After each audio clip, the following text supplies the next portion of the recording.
Levíticos capítulo 10, do versículo 1 ao versículo 3. Alguém aqui conhece a história de Nadab e Abiú? Você conhece? Sabe quem era Nadab e Abiú? Aí, Rafael já deu um toque aqui, ó. Nadab e Abiú. E o texto já começa falando sobre quem eles eram. Amém? Nadab e Abiú, filhos de Arão, pegaram cada um o seu incensário, nos quais acenderam fogo, acrescentaram incenso e trouxeram fogo profano perante o Senhor,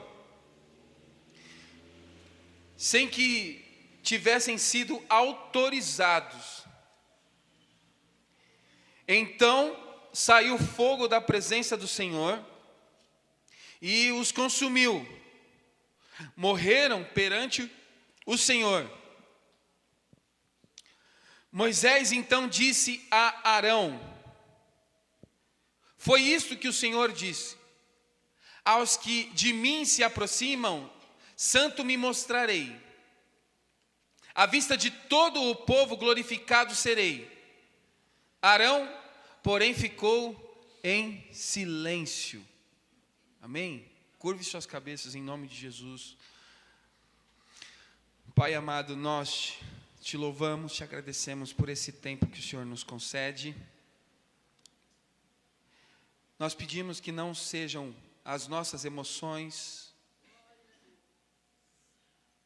mas que o Senhor, Pai, através da sua graça e da sua misericórdia, possa falar aos corações, possa edificar as vidas. Nós pedimos que a tua palavra, Pai, possa ser pão para os teus filhos, luz em um caminho de escuridão, e que essa palavra possa guiar os teus filhos durante essa semana e outros dias também. Nós estamos em território santo, Pai, desvendando os mistérios da Escritura. E o objetivo, Pai, é nos transformarmos conforme a Tua imagem. Esse é o Teu propósito, nos fazer conforme a imagem de Cristo. E nós só podemos isso ouvindo a palavra, porque é a palavra quem liberta. Limpa os nossos corações através da santa palavra, da santa Escritura. Em nome do Pai, do Filho e do Espírito Santo. Amém. Nadab e Abiú. E o tal fogo estranho.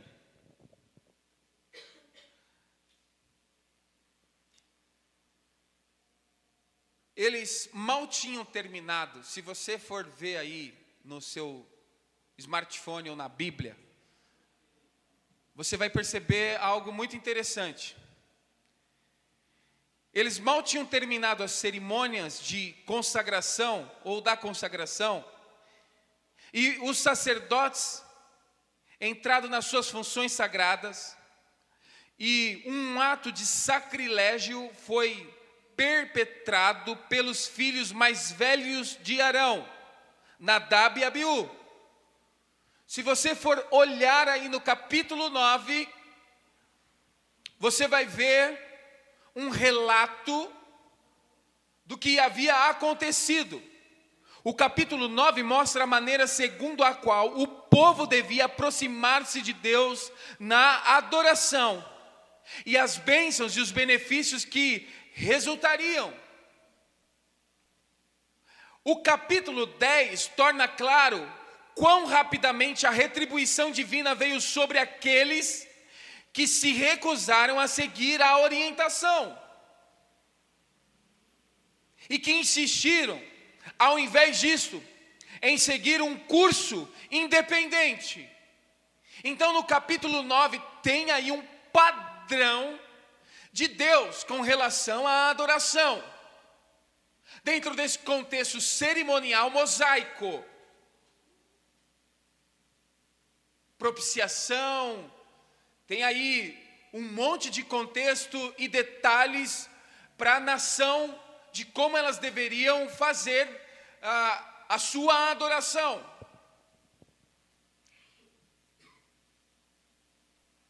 O que tão recentemente tinha sido um tempo de felicidade e esplendor, aí no capítulo 9, para a nação é estragado por uma tragédia. Tragédia. Morreram Nadab e Abiú.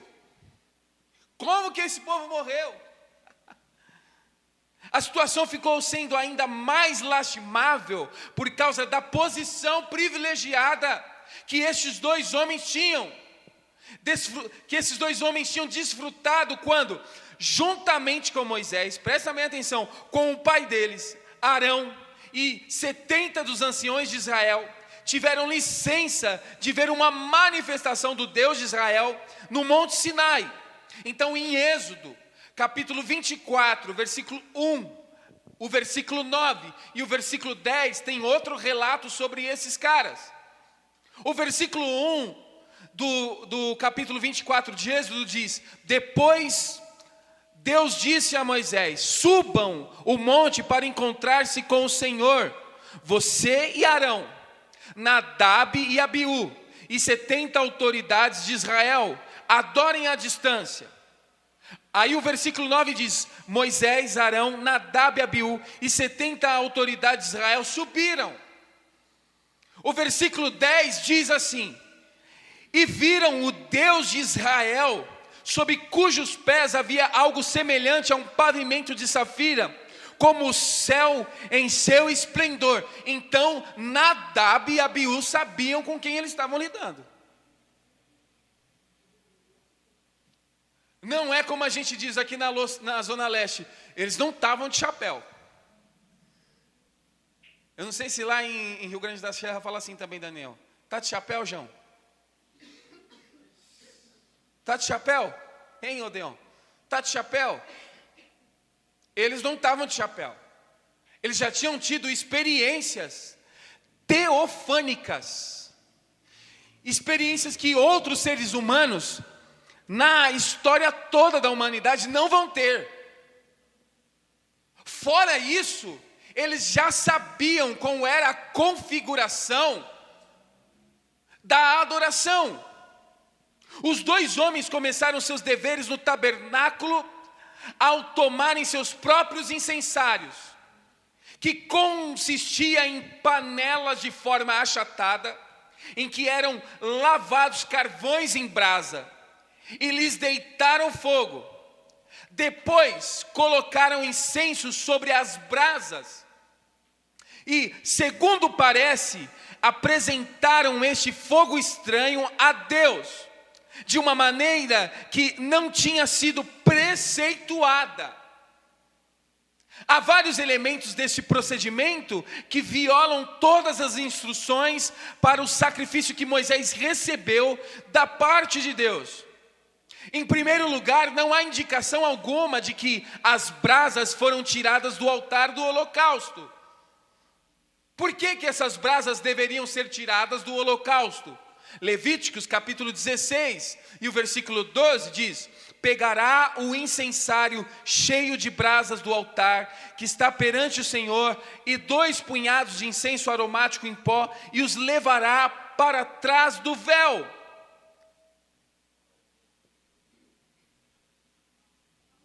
Texto bíblico. Tem uma configuração para que você faça.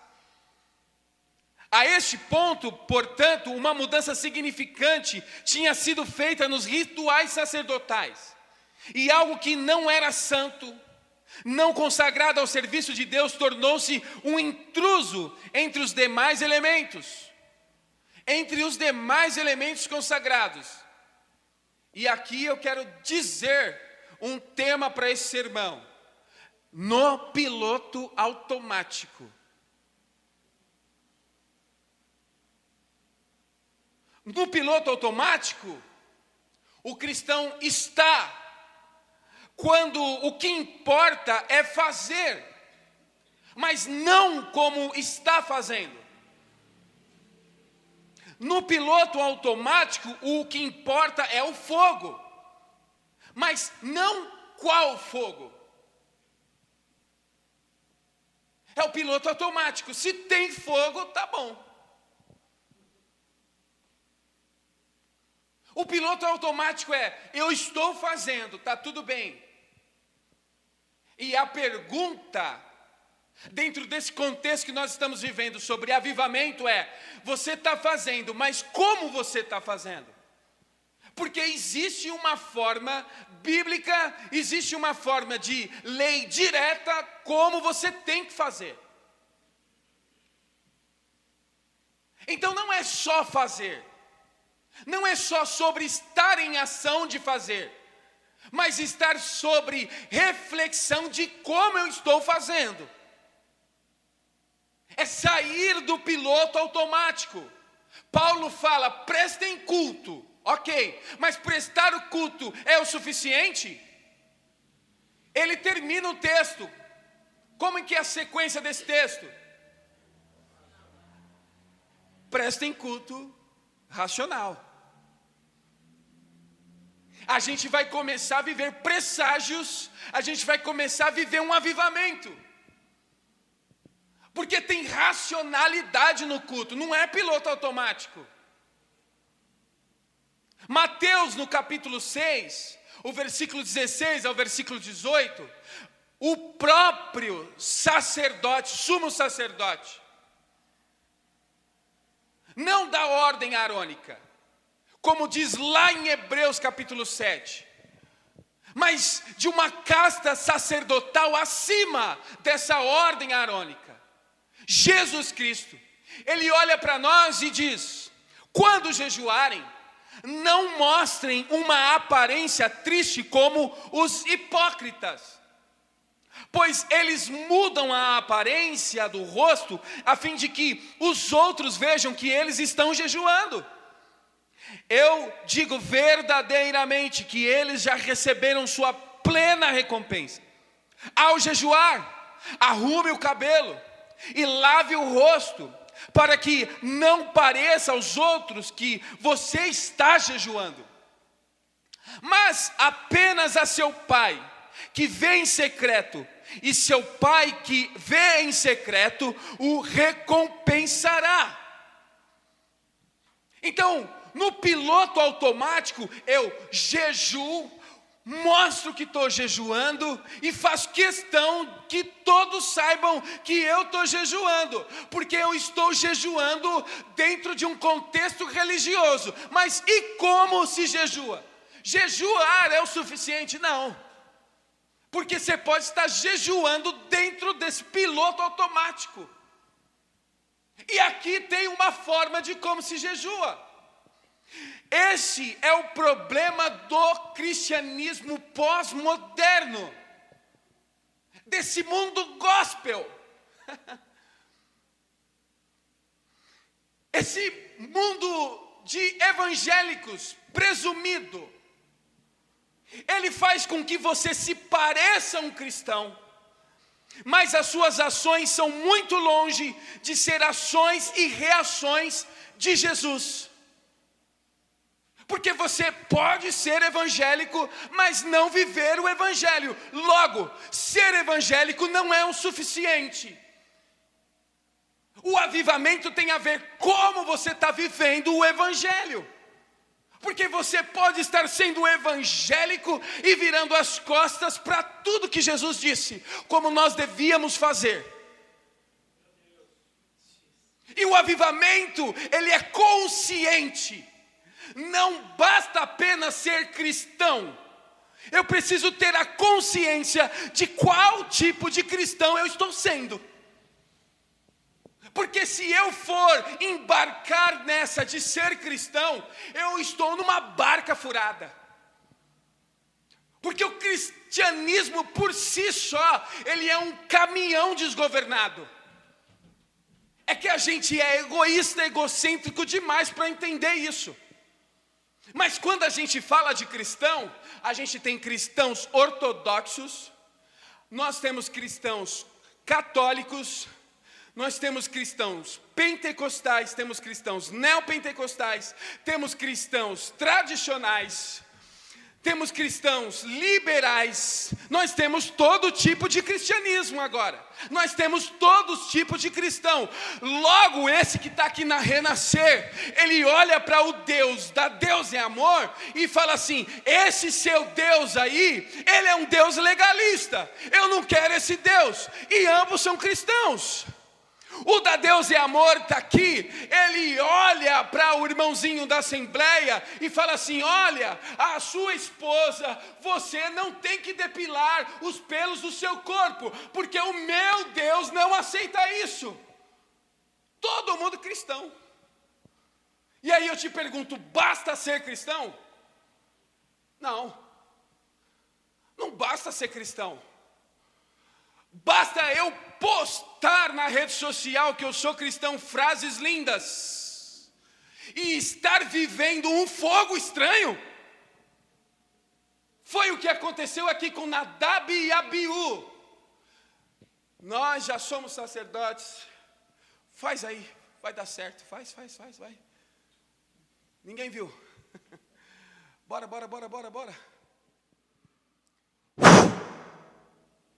Queimou todo mundo. Porque não basta fazer. Eu te disse como tem que fazer.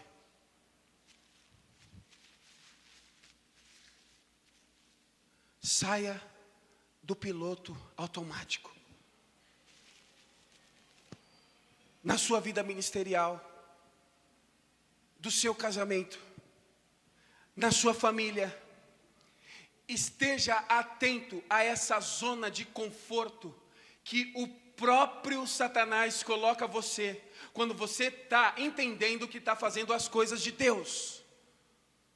Zona de conforto, piloto automático.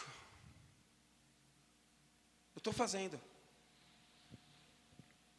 Mateus, no capítulo 15, do versículo 8 ao versículo 9, Jesus Cristo diz: este povo me honra com os lábios, mas o seu coração está longe de mim.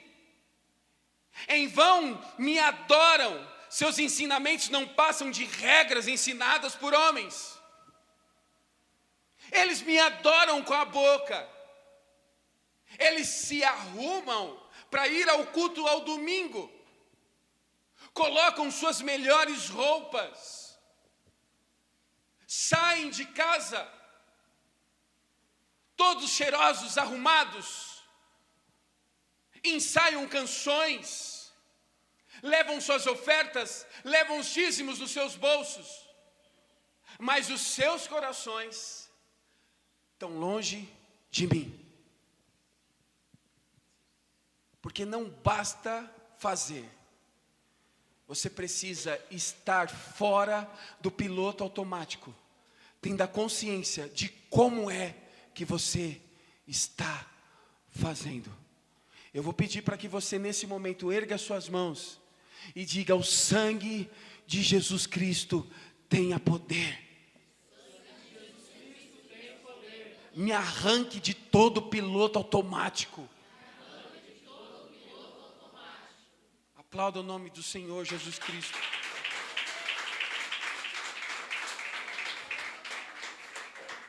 Hoje a gente não sabe o que é pior. Eu não sei o que é pior hoje, se é um cristão acomodado ou se é um ímpio com atitude. O que é pior? Alguém que deveria fazer o que tem que fazer e o que foi chamado para fazer, ou aquele que é sujo se sujando ainda mais? Porque um avivamento só irá acontecer quando esse cristão acomodado sair do comodismo. Quando esse cristão acomodado olhar para o ímpio que tem atitude e falar: opa, não. Ser um cristão acomodado não significa, preste bem atenção, Ser um cristão acomodado, ser um cristão que está no piloto automático, não significa que você deixou de ir às vigílias. Não significa que você deixou de subir o monte. Ser um cristão acomodado é que você pode estar viciado com o fogo que te queima no momento da vigília, ou no fogo que te queima no momento do monte, mas você tem o coração gelado quando seus filhos, seu esposo, sua esposa necessitam da sua atenção e do seu carinho, porque você é viciado em fogo estranho. Eu tenho fogo, mas é estranho, porque esse fogo era para perpetuar na sua casa, perpetuar na sua vizinhança, perpetuar na sua família, e as pessoas olharem para você e falar: ali vai um homem, ali vai uma mulher de Deus. Os seus filhos precisam olhar para você, suas filhas, eles precisam olhar para nós e ver uma segurança em nós, segurança bíblica, segurança da fé que a gente professa. Mas na vigília, você conhece a história daquele menininho que falou que queria que mudasse para a igreja? Já ouviram essa história? Ouviu? Menininho pequenininho chegou para a mamãe e falou assim: mamãe, vamos mudar para a igreja, eu quero morar na igreja. Filho, morar na igreja? É, mamãe, porque lá o papai é tão bonzinho.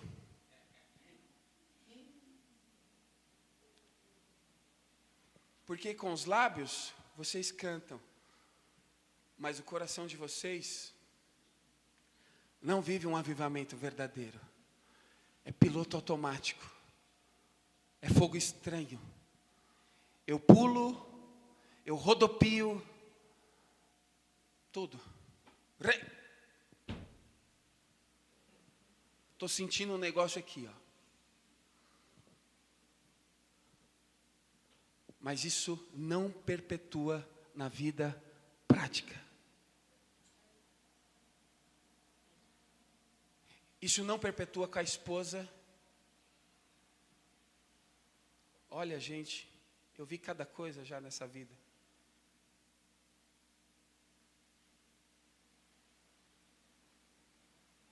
E o pior é que a gente fica assim, né?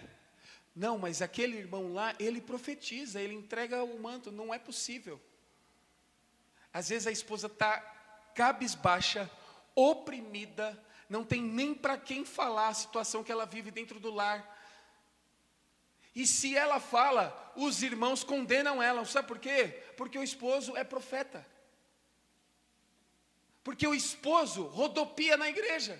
Não, esse irmão não. Não vem com essa conversa, aqui não. Ó, irmão, vem cá, está tendo um levante aí na sua vida. O diabo está indo contra você, mas nós repreendemos, viu? E o diabo é a esposa. O diabo são os filhos. E vice-versa. 1 Pedro, capítulo 3, e o versículo 7 diz: exatamente da mesma maneira, vós maridos, vivei com vossas esposas a vida cotidiana do lar, com sabedoria, proporcionando honra à mulher como parte mais frágil e coerdeira do dom da graça da vida, de forma que não sejam interrompidas as vossas orações. Pode pular, nego. Rodopia. Fique à vontade. Se você não tratar bem a sua esposa, se você não tratar a sua família bem, você, além de estar vivendo fogo estranho, as suas orações são interrompidas. Porque existe uma analogia, como nós dizemos aqui quarta. Jesus o noivo, a igreja noiva, tem um padrão, e você faz totalmente diferente. Acomodado ou piloto automático não significa que você não trabalha, que você é um imprestável, que você não sai para fazer nada, que você não produz nada para a sociedade. Piloto automático significa como você trabalha. Colossenses, no capítulo 3, do versículo 22 ao versículo 24, o apóstolo Paulo diz: escravos, obedecei em tudo aos vossos senhores terrenos, não servindo apenas quando supervisionados, como quem age somente para contentar os homens, mas trabalhando com sinceridade de coração, por causa do vosso temor ao Senhor. Avivamento. Eu tirei daqui da igreja e levei lá para o meu ambiente de trabalho. Saí do piloto automático. Avivamento na igreja é resultado de uma vida cheia do Espírito Santo em casa, na faculdade, na escola, no trabalho e principalmente diante da sociedade. Foi assim em todas as histórias do avivamento. Pessoas que saíram do piloto automático, pessoas que preferiram viver o fogo de Deus verdadeiro queimando, do que viver um fogo estranho. Se alguém lhe disser, preste bem atenção, Igreja Presbiteriana de Caios, se alguém lhe disser que está acontecendo um avivamento em algum lugar, e quando você chegar lá e não presenciar arrependimentos de pecados, e um desejo profundo pela genuína palavra de Deus, saiba, você está diante de uma farsa, diante de fogo estranho. Avivamento não é você viver uma vida à procura de movimentos.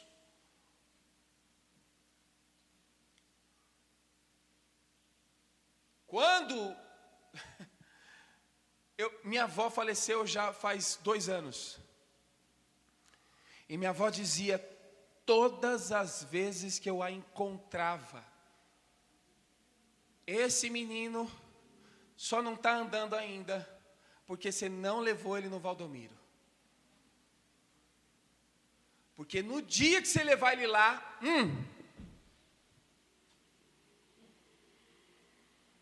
e aí a gente vai lá, a gente vê pela televisão, aí eu te pergunto, tem arrependimento de pecados?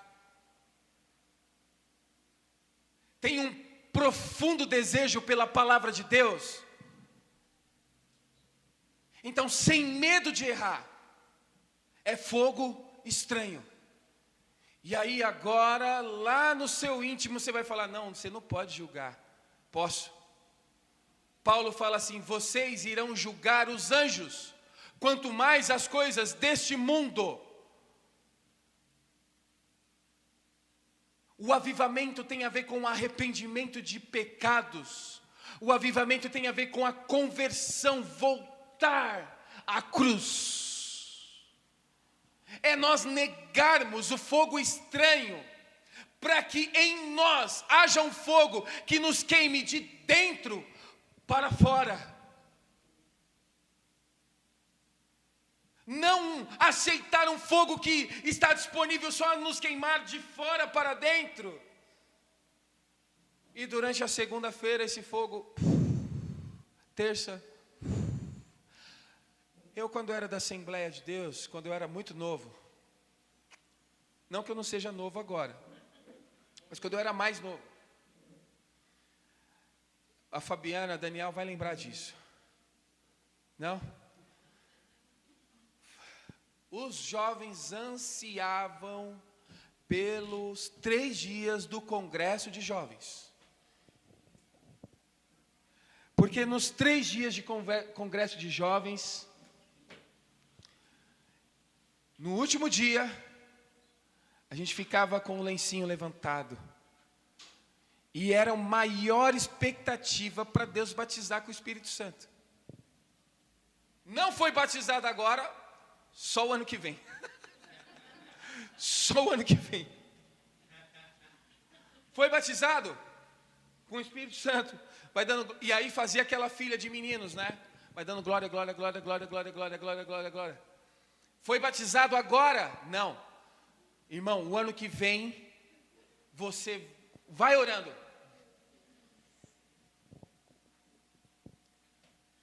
Porque é um espírito que se move mediante as nossas datas.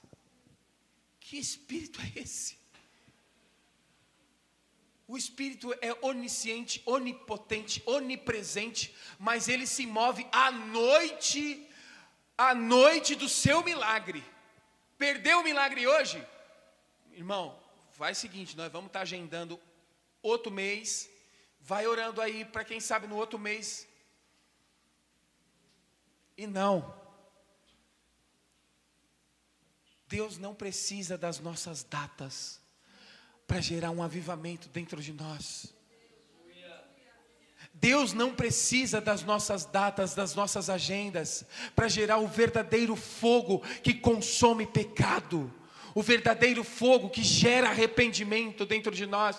Deus não precisa das nossas datas. Esperamos aqui na nossa igreja de Caios um avivamento onde as pessoas sejam queimadas pelo fogo divino, de dentro para fora.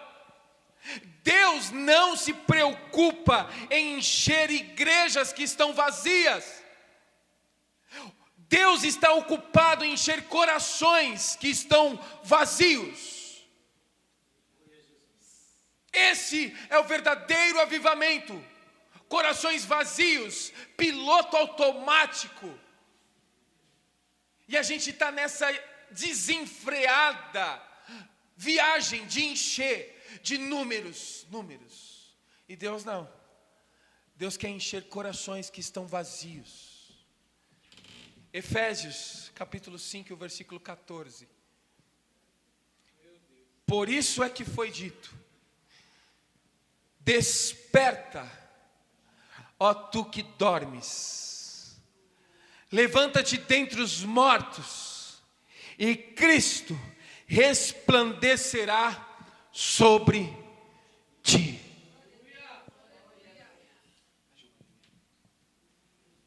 E Cristo resplandecerá sobre ti. Há uma enorme possibilidade de você ter adentrado essa igreja no piloto automático. Anos e anos de ministério, anos e anos de casamento, anos e anos de empresa, anos e anos de negócio, mas no piloto automático. Enquanto está dando certo, a gente vai levando, empurrando com a barriga. E Deus trouxe você aqui essa manhã para dizer para você: eu vou tirar você do piloto automático. Sou eu quem controla a sua vida. Sou eu quem diz a você como deve ser feito. Eu não me importo com o que você está fazendo. Eu me importo se você está obedecendo, se você está fazendo da forma que eu quero que você faça. Não é o suficiente fazer. Eu quero saber como você está fazendo. Saia do piloto automático. Nós ansiamos por fogo, mas o fogo que nos queima de dentro para fora. Nós ansiamos por fogo, mas o fogo que contagia a nossa casa. Nós ansiamos por fogo, mas fogo que contagia-nos nos nossos serviços. Nós ansiamos por fogo, mas fogo que contagia os nossos clientes. Ansiamos por fogo, mas fogo que contagia os relacionamentos. Ansiamos por fogo, mas fogo que contagia na comunhão dos santos. Ansiamos por fogo, mas fogo que contagia no relacionamento singelo de um pai e um filho, de uma mãe e uma filha. É esse fogo da qual nós ansiamos. Nós não queremos fogo estranho. Nós queremos saber como nós estamos fazendo.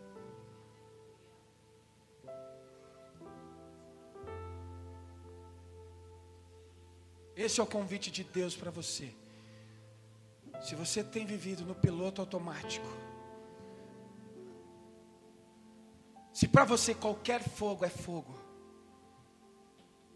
se você está numa zona de comodidade, eu quero convidar você aqui à frente agora, como ministro do Evangelho, autorizado por Cristo.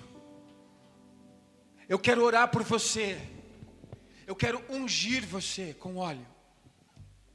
Eu quero profetizar sobre a sua vida mediante o texto bíblico, mediante a palavra de Deus, para que você saia desse piloto automático